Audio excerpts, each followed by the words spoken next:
এখন নতুন করে শুরু হচ্ছে আমাদের ইয়াবা বা আইস বা আরো কত কিছু মাদক আছে, এগুলো খুবই ছোট, বহন করা কিন্তু খুবই সহজ। ট্যাবলেটের মতো দেখা যায় ওষুধ, তাই না?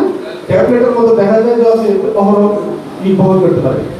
আর প্রথমে যে শুরুটা হয়েছিল ওই পূর্ব এশিয়া থেকে, ওইখান থেকে কি হতো, এই ইয়াবাটা পাচার হলো বাংলাদেশের ভিতর দিয়ে, বাংলাদেশের ভিতর দিয়ে পশ্চিমে চলে যেত, কারণ এদিকে পাচার করা সহজ। বাংলাদেশে এতটা ধারণা ছিল না যে এদিকে এইভাবে আসে।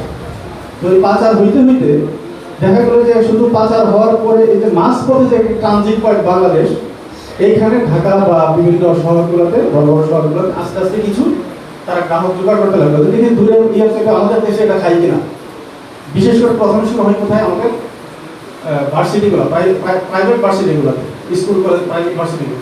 এটা প্রথমে ব্যবহার করতো কি নামে, এটা খেলে কি হয়, আপনার শরীরে এনার্জি বৃদ্ধি পায়, আপনার ঘুম হয় না, আপনার ফুরফুরে মেজাজে থাকে। যখন তারা স্টুডেন্ট হয়তো সারা বছর পরে পরীক্ষার আগে একটা খেলেই তো 2-3 দিন টানা পড়তে পারতেছে, কোনো সমস্যা হচ্ছে না।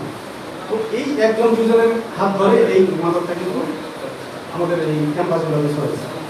কারণ প্রথম দিকে যখন এটা নিচে খুব সস্তা দামে ছিল, সস্তা দামে নিচে তারা নেওয়ার পরে সে ব্যবহার করছে, কিন্তু আস্তে আস্তে যখন এটা তাকে ধরে ফেলেছে, তখন তো তার মাথা যখন আঘাত করেছে, সে কি হয়েছে, সেটা না নিলে আর ধরল। তখন আস্তে আস্তে তার যে এতদিন যে শক্তিটা ছিল, আস্তে আস্তে তার ভিতরের শক্তিটা এই শক্তিটা খেয়ে দিচ্ছে। খাওয়ার পরে কি হলো, সে আর দুর্বল, আস্তে আস্তে দুর্বল হয়ে যাচ্ছে, মাথা বিগড়ে যাচ্ছে, মাথা ব্যথা করতেছে, বিভিন্ন ধরনের রোগের উপসর্গ শরীরের মধ্যে আসছে। তখন আর ওই যে ইয়াবা ছাড়া সে আর বাঁচতে পারতেছে না। এই কারণে আস্তে আস্তে এরা কিন্তু তখন একদম রেগুলার গ্রাহক হয়ে গেল। এই রেগুলার গ্রাহকরা কি করতো, তখন তারা আবার কি হইল, ডিস্ট্রিবিউটর। যারা একদিন কনজিউমার ছিল, তারা এখন ডিস্ট্রিবিউটর। এখন দেখেন বাংলাদেশের গ্রামগঞ্জ একদম প্রত্যন্ত অঞ্চল পর্যন্ত এই ইয়াবার সরাসরি। আপনি গ্রামে যান, একদম প্রত্যন্ত অঞ্চল, সেখানে গ্রামে গিয়ে দেখবেন সেখানে মাদক সেবী একজন গল্পগুলো দিয়ে আসে। এখন আপনার নাকি আবার কুরিয়ারের কিছু মাদক পাচার হয়, কুরিয়ারের মাধ্যমে মাদক কিভাবে চলে যাচ্ছে, মানে কি একটা ভয়ঙ্কর অবস্থা। কুরিয়ারের বিদেশ থেকেও নাকি এখন বিভিন্ন ধরনের ভয়ঙ্কর মাদকগুলো বাংলাদেশে আসে। এবং এই মাদক এতটাই, কিছু কিছু মাদক এতটাই ভয়ঙ্কর, সেই মাদকটা নিলে নাকি আপনাকে যা বলবেন আমি তাই করবো। আমাদের সচেতনতা জরুরি। আমাদের আগে সমাজে একটা পরিবর্তন সৃষ্টি করতে হবে। সমাজ যখন যেটা নিয়ে চর্চা হয়, সমাজ কিন্তু সেই দিকে অগ্রসর হয়। আমরা যদি মাদক বিরোধী চর্চাটা বাড়াই, মাদকের যে কুফলগুলো আমরা যদি সবাইকে বলি, মাদক নিলে কি সমস্যা হয়, মাদক একটা মানুষের ভবিষ্যৎ কীভাবে ধ্বংস করে দেয়। আমি আমার একটা দেখা, একদম চাক্ষুষ দেখা একটা উদাহরণ বলি। আমার মায়ের চাচাতো ভাইয়ের ছেলে, আমার মামাতো ভাই, আমার 3-4 বছর, ও ছিল যখন স্কুলে লেখাপড়া করতো, সে স্কুলের টপার ছিল, ওই স্কুলে তার মতো কেউ নাম্বার পেত। কিন্তু তার বাবা ছিল অত্যন্ত ভয়ঙ্কর একজন মানুষ। সপ্তাহে একদিন বাড়িতে থাকতো, তখন তো শুক্রবার বন্ধ ছিল, শুক্রবার আসতো, একদিন এসেই মানে শুক্রবার তটস্থ আসতো, তাকে দেখে পুরা বাড়ি তটস্থ হয়ে যায়।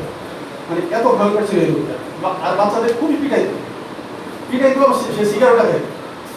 সে সিগারেট দেখে দেখে ওই তার 2 ছেলে ছিল, দুইজনই ওই তার থেকে লুকে সিগারেট খায়, এখন সিগারেট খাওয়া একদম শিখে গেছে। সে ইন্টার পাস করার পরে ভার্সিটিতে ভর্তি হলো, চট্টগ্রাম ভার্সিটিতে ভর্তি হয়। ভর্তি হওয়ার পরে সে আস্তে আস্তে এমন কিছু বন্ধু বান্ধব জোটাই নিল। কারণ আমি তাকে কেন চিনি, যে আমি তার হাত ধরে আমি সেই ভার্সিটিতে এক সাবজেক্টে ভর্তি হয়েছিলাম। কারণ তার পরবর্তী যে কার্যক্রমগুলো আমি কাছ থেকে দেখতে পারছি। কারণ ভর্তি হওয়ার পরে এইভাবে তার বন্ধু বান্ধবগুলো ওই শ্রেণীর ভার্সিটির বন্ধু পাইলে সে শহরে থাকতো, শহরের যে বিভিন্ন শ্রেণীর যে এই ধরনের লোক যারা মাদক দেয়, জোয়া খেলে, এই ধরনের তার বন্ধু বান্ধব সৃষ্টি হয়ে গেল। আস্তে আস্তে কেমন হয়ে গেল, সে ক্লাস ঠিকমতো করে না, আসে না। এবং 4 বছর পর আপনার অনার্স পাস করলো, এত পোর মার্ক। ভার্সিটিতে কিন্তু কেউ 45-50% মার্ক পায় না, কারণ এটা যারা নিয়মিত ক্লাস করে শুধু তারাই মোটামুটি পেয়ে যাবে। কিন্তু তার মার্ক এমন পোর হলো, সে মাস্টার্স করার জন্য অনুমতি পেল না। কিন্তু তার রাগ হলো, সে যে ডিরেক্টর ছিল আমাদের ডিপার্টমেন্টের, তার ভাই, সে কেন আমাকে মাস্টার্স করতে চায়, সে মাস্টার্স করেই চায়।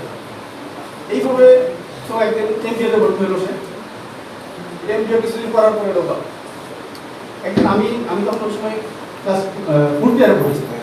ভর্তি হয়ে পর অবস্থায় উনি আমাকে বলে যে আমি একা থাকি বাসায়, তুই আমার বাসায় থাকবে।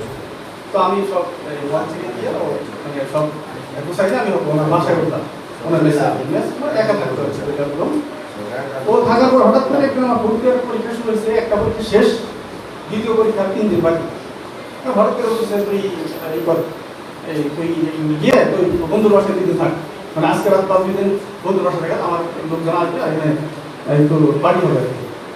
তো আমার তো মেজাজ গরম, আমার এই পরীক্ষার মাঝখানে আরেক জায়গায় গিয়ে ওই অ্যাডজাস্ট করে পড়ালেখা করা এটা খুব একটা সহজ কাজ। তো আমি বললাম যে আমি কখনই যেতে পারবো না, আমি কোনোভাবেই যাবো না। তো রাগ করলো কিছু করার নেই। তো পরের দিন দেখি 4-5 জন মানুষ আসছে, আমরা এখন পাশাপাশি থাকতাম, তো 4-5 জন লোক ওই সারা রাত ভিতর থেকে কিছু একটা গন্ধ আসে, বুঝছেন, কেমন একটা পচা ধরনের গন্ধ। আমি তো ওইদিকে খেয়াল করি নাই, পরে দিয়ে সারা রাত জায়গায় সকালবেলা আমি বেরোইছি, দেখি 4 জন ঘুমাইছে, সারা রাত জায়গায় মদ খাইছে। এই লোকটা যখন পাস করলো ওই ভর্তি, আমি যখন বের হয়ে আসছি, বের হওয়ার 3 বছর পর আমি সার্টিফিকেট আমার জন্য দিয়েছিলাম ভার্সিটিতে, দিয়ে দেখি সে আমাদের সেই আমার সেই 4 ইয়ারের সিনিয়র, সে আমাদের 3-4 ইয়ার জুনিয়র ছাত্রদের সঙ্গে মাস্টার্স করতেছে, সে মাস্টার্স করেই থাকে। মানে কীভাবে ওই কম মার্ক নিয়ে ওই নতুন ডিরেক্টরকে বুঝিয়ে সে মাস্টার্স করেছে। এরপর যাই হোক পাস করার পরে সে তাকে তার বড় ভাইরা যে চাকরি নিয়ে দেয় 3 মাস শেষ করে চাকরি নেয়, আবার ঘুরতেছে। আবার কয়েকদিন পরে ওরা আবার একটা কোম্পানি ছিল, ভালো গুণ ছিল যে সবার সঙ্গে বন্ধুত্ব করতে পারতো, এবং ওনার যে সিনিয়র ভাইরা ছিল তার সঙ্গে খুবই ভালো, এবং ওনারা অনেক ভালো পর্যায়ে আছে, এবং তাদের কথা অনেক বলতে পারে যে আমার ছোট ভাইকে একটা চাকরি দাও। এভাবে কত চাকরি সে চেঞ্জ করছে অকল্পনীয়। সে এখন বাড়িতে আসে না, এখন পর্যন্ত সে বিয়ে শাদী করতে পারে নাই। বাড়িতে হঠাৎ করে আসতো, মাঝে মধ্যে দেখা যায় যে আসছে 2 দিন থাকলো আবার চলে গেছে। সে কোথায় থাকে তার বাবা মা জানে। মানে একটা ব্রাইট স্টুডেন্ট, তার ভবিষ্যৎটা অন্যরকম কথা হচ্ছে। সে আমার থেকে অনেক ভালো স্টুডেন্ট ছিল, সে এখন মানে ছন্ন ছাড়। এই যে মাদকের প্রভাব, এই উদাহরণগুলো আমাদের ছাত্রদের সঙ্গে তুলে ধরতে হবে।